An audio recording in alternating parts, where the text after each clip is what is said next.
통계청이 지난해 출생 통계를 최근 발표했습니다. 조사 결과 지난해 우리나라의 합계 출산율은 0.81명으로 역대 최저치를 경신했는데요. 특히 농촌 지역은 출산율 감소에 더해 고령화까지 심화되고 있어 우려가 커지고 있습니다.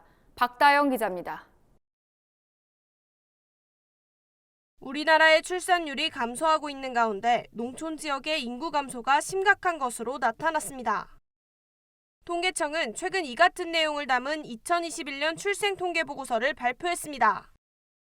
통계청 조사 결과 지난해 출생아 수는 2020년 27만 2,337명보다 4.3% 줄어든 26만 562명으로 나타났습니다.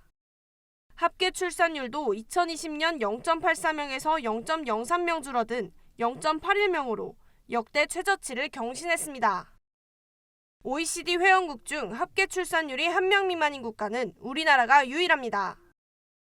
특히 수도권과 광역시를 제외한 농촌 지역의 출산율이 저조한 것으로 나타났습니다. 전남은 지난해 같은 기간보다 출생아 수가 13.4% 감소했고 전북과 충남은 각각 8.5%, 8.1% 줄었습니다. 한편 농촌 지역에서는 출생아가 줄어드는 가운데 사망자 수가 점점 늘어나고 있는 추세입니다. 통계청이 최근 발표한 인구 동향 보고서에 따르면 농촌 지역이 수도권과 광역특별시보다 조출생률 대비 조사망률이 높았습니다. 이에 농촌 지역의 고령 인구 비율이 높은 데다 출산율까지 떨어지면서 인구 감소에 대한 우려의 목소리가 나옵니다. 고령자 인구 때문에라도 코로나 이전에도 점점 사망자는 늘고 있는 상황이었어요. 아무튼 비수도권은 인구가 고령화된 도시들이 있잖아요.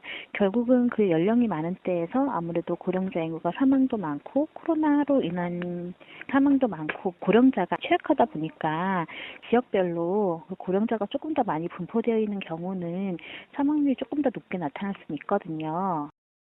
농촌 지역의 인구가 감소하면서 지방 소멸에 대한 우려가 커지고 있습니다. 농촌의 저출산 문제 해결을 위한 대책이 시급해 보입니다. MBS 박다영입니다.